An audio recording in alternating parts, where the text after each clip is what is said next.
நல்லெண்ணெய் கூட்டாஞ்சோறு சமைக்கிறதுக்கு நல்லெண்ணெய் ஊற்றிட்டு அதில் கடுகு கருவேப்பிலை எல்லாம் போட்டு தாளிச்சு சின்ன வெங்காயம்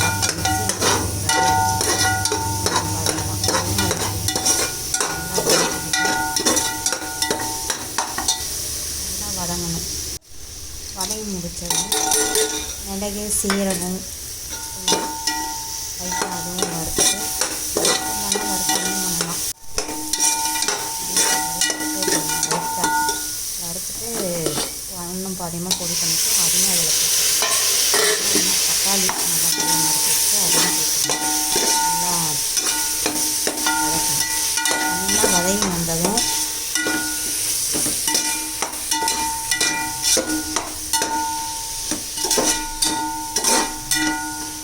ஆயில் ரொம்ப கம்மியாக தான் ஊற்றிக்கிட்டேன். நல்லெண்ணெய்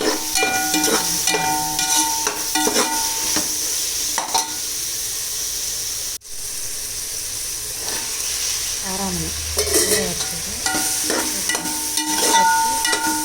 வேக வச்சிடணும். வேக வச்சுட்டு போட்டுக்கணும்.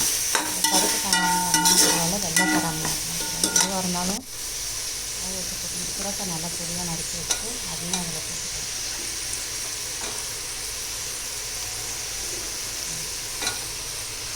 நல்லா கலரி விடணும்.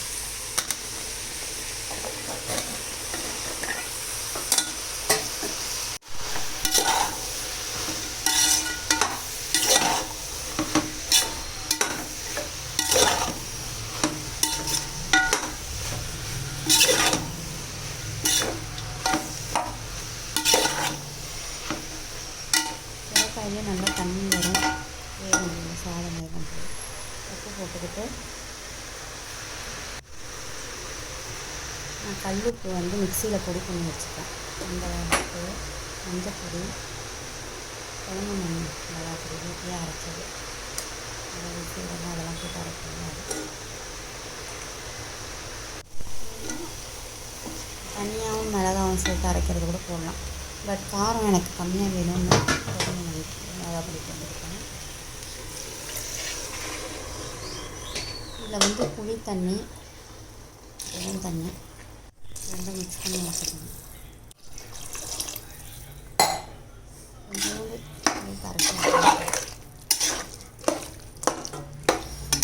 1:2 அரிசியோட அளவு தண்ணியோட அளவு அரிசி ஒரு கப் அரிசிக்கு 2 கப் தண்ணி. நல்லா கொதி வந்ததும் நல்லா கொதிக்கணும். நல்லா கொதி வந்ததும் அரிசியை போட்டு கிளறணும்.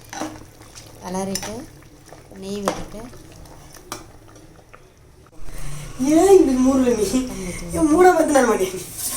இப்போ போடணும். 1/2 மணி நேரம் போட்டு நல்லா கலந்து விட்டு இறக்கினாலும் இறக்கலாம்.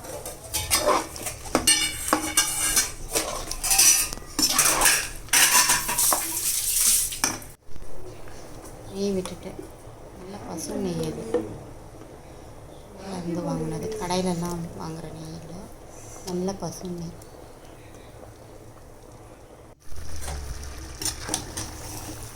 நல்லா கிளறி விட்டு நல்லா வாசனை வருது. அந்த காராமணி அந்த நெய் வாசனை கலந்து